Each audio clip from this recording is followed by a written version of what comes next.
And we're back. Joined now by Arlen Preblood. Arlen is the founder of We Don't Waste.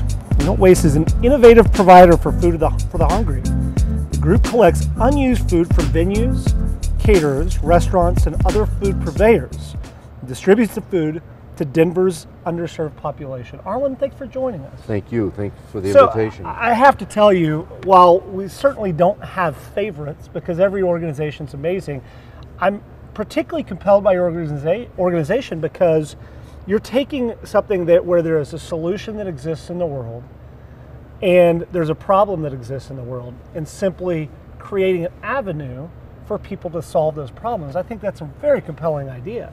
Well, I appreciate you saying that. And when you look at our organization, it's really a simple operation. And what we have found, I believe, is a niche market where we can take, as you say, delicious restaurant-grade food from those who have an abundance of that for whatever reason, and then distribute it. And right now we're distributing to over 47 different community-based agencies in the Denver metro area. So let's dive into it. I'm a restaurant right now, and each night I prepare certain amounts of food, and if that food is not used that evening, it oftentimes is thrown away. Correct. And so what we do is we enter into relationships with the restaurants, with the caterers, with the sports venues and the like, and then we point out to them that we have a valuable service where all they have to do is set aside that unused food every day and pan it for us, label it, and then call us, and we pick it up on a regular basis and distribute it. So it goes out the door from the restaurant, from the caterer, from the purveyor, and it immediately goes to one of the agencies that we support. And let's talk about hunger for a moment, specifically hunger in Colorado. You mentioned earlier that childhood hunger is truly an epidemic facing Colorado. Unfortunately, it is. There's roughly 22% of the children in Colorado are food insecure, which means that they have not had adequate food provided to them. And that problem is ever increasing because now we're faced with the situation not only in Colorado but certainly across the country, and unfortunately Colorado has a high percentage of childhood hunger, and that is we have what are called the working homeless. These are families where dad had a job, mom had a job, they had a home, apartment, and through various unfortunate circumstances, some of which they had no control over, the dad loses the job, the mom loses the job, then they lose their residence, and they end up on the street, hopefully finding appropriate shelter. But now we're finding that there are people that have jobs, maybe not at the level that they previously worked, and both parents are working, but they're not earning sufficient incomes to support their families. And I know I've seen some of the studies that you have as well that show what happens to a kid when they are undernourished. They tend to be more disruptive. Picture this. You wake up in the morning as a child, all right, and you're either living in a shelter or you're living in a rundown facility, a motel that hasn't been able to make it other than the fact that they now put 8 to 10 people in a room, and 2 or 3 of those people are children. They wake up in the morning, they don't have a place to bathe. They may use a local facility such as a Walmart or a Target or a 7-Eleven to go wash their hands and face, brush their teeth. Then they track off to school. Well, they're hungry. They haven't had a meal. Or if they've had a meal, it's a minimal meal. Nothing that you and I would be comfortable with eating on a regular basis. And then we put them in school. They're constantly looking around because they feel like they have been abandoned by society, and they have it has a psychological impact on them, where how do we expect them to learn at the level that they need to when they're fighting all these obstacles of shelter, of food, and warmth? It's probably an impossible objective that we have created. I think probably one of the questions that I'm going to guess that you get most frequently is, I understand this solution, why can't this just be a huge solution to a national problem? Why can't this be the solution to hunger? Because as you mentioned, there is enough food in the United States to effectively end hunger. We think there is. If you go back into the food stream, 40% of the food that we produce in this country is never consumed for various reasons. But let's take the product that finally gets into the distribution system and is on the shelf, or is in a restaurant, or it's in a sports venue or a caterer. What we have found is those agencies, those food donors that we work with, they fall in love with us, because if you walk into a kitchen with a chef, the thing they hate most is throwing away food. And what we have been able to do in the last, between 2010 and 2011, for those 2 years, we saved over 500 tons of food from going to the landfill. That is remarkable. 500 tons, right. Which again is not only a service for the people that you fed, but there's an environmental component. Absolutely.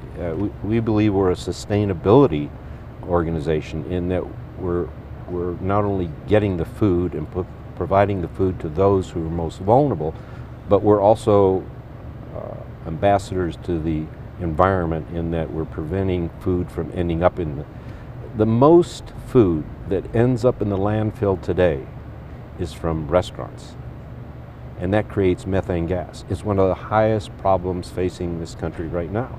So if we had the assets, and I should point out to you that what we have accomplished in the last 2 full years, we've distributed over 2.6 million servings of food with 1 van, 2 full-time employees, and 1 part-time employee. If you take those numbers and you extrapolate them out, what could we do with another van? What could we do with an infrastructure that would allow us to market what we do and let people know? I was telling one of your staff members, Emily, before we sat down to talk, that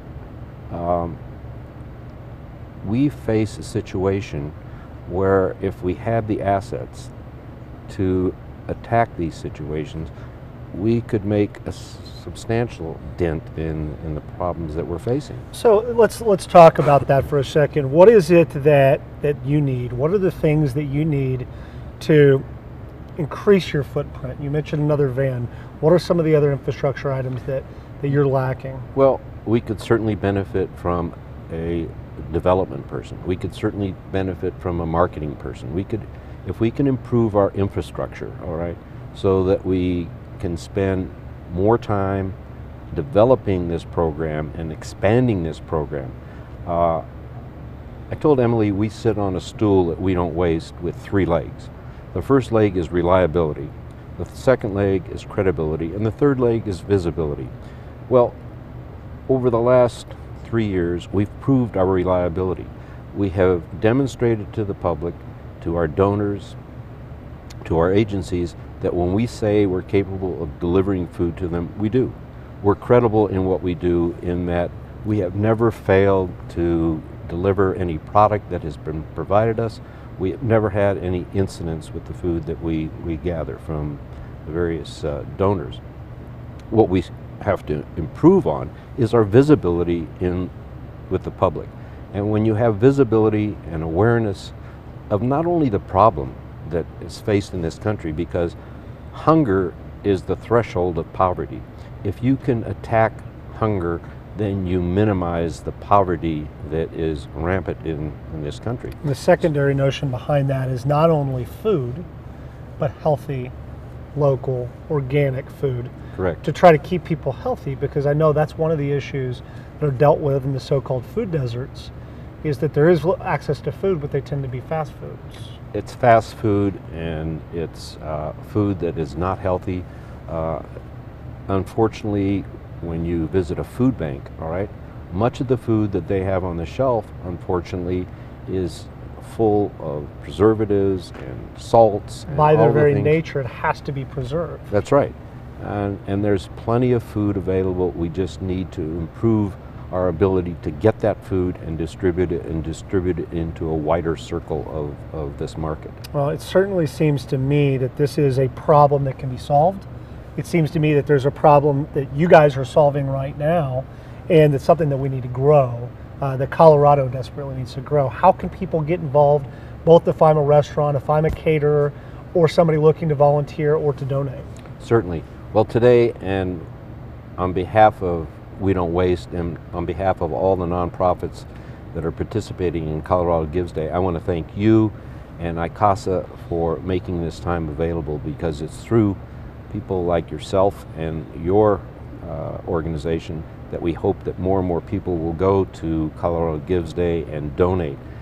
And remember, what you donate today, 100% goes to the charity of your choice. But people can get involved with We Don't Waste by visiting our website at www.wedon'twaste.org. We have opportunities for people to volunteer. We have opportunities for people to certainly donate and to learn more. As far as food donors, all they have to do is contact us, and we'll certainly pick up the phone and be in touch with them, because the more food that we can gather, the more people we can serve. Excellent. I so appreciate your time. Thank you for coming in. Thank you for talking about We Don't Waste. And I certainly wish you the best of luck in this project, and the best of luck solving what is truly one of the biggest problems we face today in Colorado. Thank you, Chris. Thank you. It's been you. a pleasure. All right, we'll be right back.